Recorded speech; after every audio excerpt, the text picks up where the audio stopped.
निवडणूक आयोगाच्या सदोष मतदार याद्यांविरोधात महाविकास आघाडी आणि मनसेच्या वतीनं आज सत्याचा मोर्चा काढण्यात येणार आहे। मेट्रो सिनेमा ते महापालिका मुख्यालय असा हा मोर्चा दुपारी 1 वाजता निघणार असून या मोर्चामध्ये ठाकरेंची शिवसेना, मनसे, काँग्रेस, राष्ट्रवादी शरद पवार पक्ष, शेकाप, कम्युनिस्ट आदी पक्ष सहभागी होणार आहेत। विधानसभा निवडणुकीत सदोष मतदार याद्यांमुळे मतदारांची संख्या वाढली आहे। परिणामी महाविकास आघाडीतील दिग्गज नेत्यांना पराभवाला सामोरं जावं लागलं आणि सत्ताधारी महायुतीला अनपेक्षित यश मिळाल्याचा आरोप विरोधकांचा आहे। त्यामुळे या मतदार याद्यांमध्ये दुरुस्ती झाल्यानंतरच स्थानिक स्वराज्य संस्थांच्या निवडणुका घ्याव्यात अशी विरोधकांची मागणी आहे। याआधी केंद्रीय आणि राज्य निवडणूक आयोगाच्या वरिष्ठ अधिकाऱ्यांसोबत बैठकाही घेतल्या, मात्र या बैठकीतून विरोधी पक्षांच्या नेत्यांचं समाधान झालं नाही।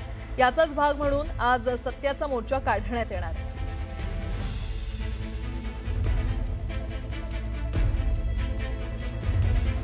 तर बोगस मतदान विरोधात विरोधक आता आक्रमक झालेले आहेत। विरोधकांचा आजचा हा सत्याचा मोर्चा महाविकास आघाडीसह मनसे देखील या मोर्चामध्ये उतरणार आहे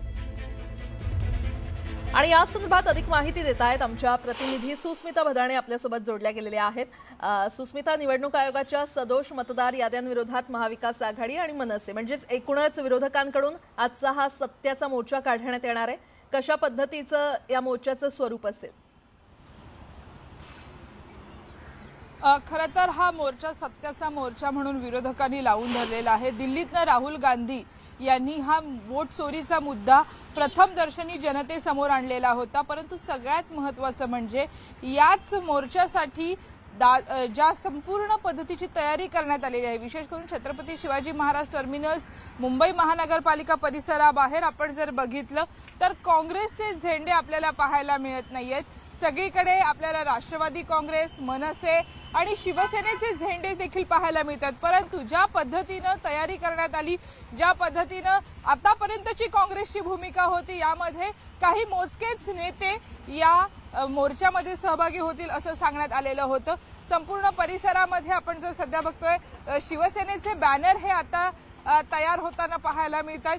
या संपूर्ण परिसरामध्ये मुंबई काँग्रेसचं ऑफिस सुद्धा आहे, तरी देखील आपण जर बघितलं तर काँग्रेसच्या प्रमुख नेत्यांसोबत हर्षवर्धन सपकाळ हे सहभागी होणार नाहीयेत। वर्षा गायकवाड या मुंबईत नाहीये, त्यामुळे त्या सहभागी होणार नाहीत। त्यामुळे कुठेतरी मनसे सोबत जुळवून घेणं काँग्रेसला कठीण झालेलं आहे का अशी देखील चर्चा होते। सोबतच आपण जर हा संपूर्ण परिसर बघितला तर 1 वाजल्यापासून या परिसरामध्ये मोठ्या संख्येनं शिवसैनिक असतील, सर्व पक्षीय कार्यकर्ते एकत्र येणार आहेत। महाविकास आघाडी आणि इतर घटक पक्षांचे कार्यकर्ते एकत्र येणार आहेत। सर्वसामान्य जनता सुद्धा यामध्ये सहभागी होणार आहे। मुळातच वोट चोरी किंवा मतदार याद्यांमधील जे घोळ, सदोष मतदार याद्या ज्या आहेत त्याबद्दल निवडणूक आयोगानं वारंवार ज्या पद्धतीने चालढकल करणारी उत्तरं दिलेली आहेत, त्यानंतर विरोधक आक्रमक झालेले आहेत। या संपूर्ण परिसरामध्ये जी रौनक आपल्याला पाहायला मिळते आहे ती अतिशय महत्त्वाची आहे। संविधान वाचवा, लोकशाही जागवा या नाऱ्यासह सगळे पक्ष मैदानात उतरत आहेत। काही शिवसैनिक या ठिकाणी आलेले आहेत। शिवसेनेच्या प्रत्येक कार्यक्रमामध्ये तुमची उपस्थिती ही आम्हाला पाहायला मिळते। आज सत्याचा मोर्चा होतोय, ज्या पद्धतीचे आरोप होत आहेत मतदार याद्यांबद्दल, काय वाटतं? मग हे सगळं उद्धव साहेब आणि राजसाहेब चांगलं करतील म्हणूनच मी इथं आलेलो आहे। माझं नाव आहे मोहन साहेबराव यादव। मी मूळचा दौंड तालुक्यात नांदगाव माझं गाव आहे। आता मी केसनमध्ये राहतोय आणि केसनचे सरपंच आहे मिलिंद नाना हरगुडे, परमहंस भाऊ हरगुडे आणि आमचे विशाल भाऊ हरगुडे धाराडीचे सरपंच आहे बघा। त्यांनी सगळ्यांनी सांगितलंय मला की कसल्या परिस्थितीत तुम्ही कुठल्या मोर्चा असला काय असला तरी जात जा म्हणून। केसनगावचे सर्व सरपंच आहे, 4-5 सरपंच आहे आणि आमचे बाळासाहेब हरगुडे हे काही ते स्वतः मला पाठवतात। हो, त्याच्यामुळे मी येत असतो। तुम्हाला माझ्या दसरा मेळाव्यात मी आलतो। माझं नाव उद्धव मोहन यादव आहे। मी गेले 30 वर्षापासून हा रथ घेऊन येत आहे आणि स्वतः आता उद्धव साहेब ठाकरे माझ्या स्वतः घरी येणार आहे, माझ्या वडिलांना भेटण्यासाठी बी आणि कौतुक बी करणार आहे आणि पक्षासाठी एवढं मोठं योगदान आज आम्ही 30 वर्षापासून हा रथ मुंबईत घेऊन येत आहे।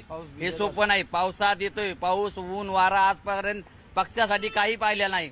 असे शिवसैनिक निष्ठावंत मोजकेच राहिल्यात आणि जे आज म्हणतात की बॅलेट पेपरवरती सगळ्या निवडणुका घेतल्याच पाहिजे। राज ठाकरे आणि उद्धव ठाकरे एकत्र पाहायला मिळणार आहेत, जनतेमध्ये ते पुन्हा एकदा उतरणार आहेत। राजसाहेब आणि उद्धव साहेब अजून तर आमचे काय त्यांच्याशी बोलणं झालेलं नाही. साहेबांशी आहे पण राजसाहेबांशी तर काहीच नाही.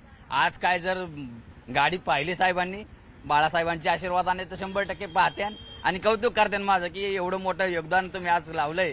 आणि काय अजून पक्षात काही असन कुठभरी काय चाललंय आता तुम्ही सांगताय काँग्रेसचा झेंडा अमकं झालं फलानं झालं, त्याच्यात काही विषय नाहीये. सगळ्यांशी चांगलं आहे. बरं सुस्मिता, धन्यवाद या संपूर्ण माहितीसाठी. दरम्यान मोर्चाला अजूनही पोलिसांकडून परवानगी मिळालेली नाहीये आणि यावरून विरोधकांकडून जोरदार टीका सत्ताधाऱ्यांवर केली जाते.